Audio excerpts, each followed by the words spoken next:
Let's turn to Texas Lieutenant Governor Dan Patrick. Sir, thank you very much for being here with us tonight. Your comments Sure, first Megan, in response to the White House's remarks on you. Well, first of all, when all you can do is personally attack someone in less than 24 hours after you have a new policy out, you already know they're on the defensive.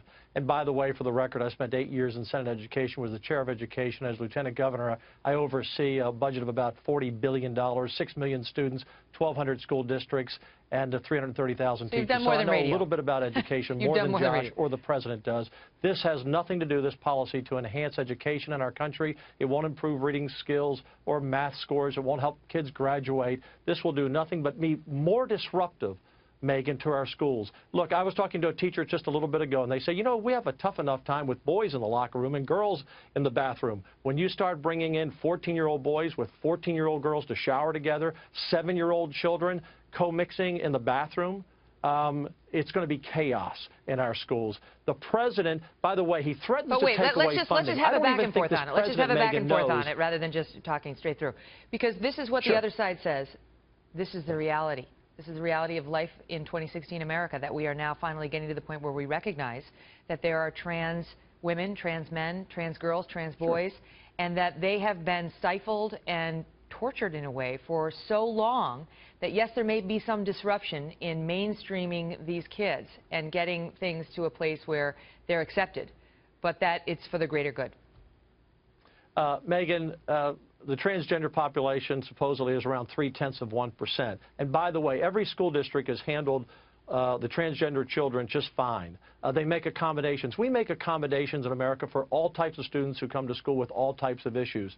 Again, America is not going to stand for having their teenagers shower together or go to the bathroom together in elementary school. It's not going to happen. This will be the beginning of the end of public education as we know it. It's going to inflate the roles quickly in private schools and homeschoolers. It's going to push school choice all across this nation. Why? If you could answer my question, why? Why won't Americans stand for that? Why is it like, try to articulate why? Because it goes against common sense, common decency, privacy, comfort, safety, the value system of people. And by the way, Megan, this is not a partisan issue.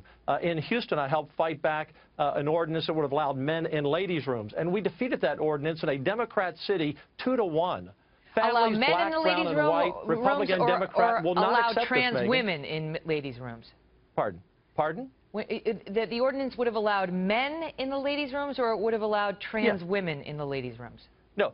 Well, here's what people don't understand. When you pass these ordinances and these rules, particularly in the adult sector, it says any person, any man who feels like he's a transgender, he feels like he's a woman, can go in. They don't have to be dressed like a woman. They can be dressed like an ordinary man. And what this creates, Megan, is a great loophole for all the sexual predators and sex offenders that if anyone Googles in their neighborhood, they'll be shocked of how many live around that area. Why can't the sex offenders just, I mean, like, a lot of sex offenders are men who molest men, who molest boys. Sure. Why is there an assumption that they need to sneak into the girls' room?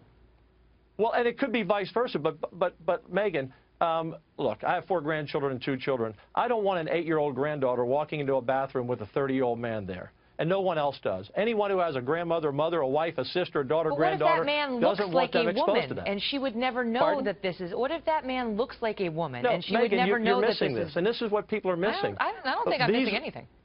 No, Megan, look. Laws like this would allow any man at any time dressed any way to go into a bathroom. Do you have a big problem with that? Pardon? The point is this a problem? Is this a problem with men intentionally donning women's clothing so that they can sneak into the... And we will have problems in our schools if we have boys and girls showering together. Megan, this goes against, just again, common sense and common decency. Women deserve privacy in the bathroom. They deserve safety in the bathroom. There's no need for this policy. This is a policy, a solution in search of a problem. There isn't a problem. Again, the President needs to stay out of local school districts. Let the parents, let the school board, let the superintendents decide these policies. There you go. I guarantee you in every school district in America, and surely Texas, this would be turned down by 60, 70, 80% of the parents. And, I got to leave it at that, sir, because I'm going to pick up that debate with my panel next. So, Lieutenant Governor, thank you very much for being here.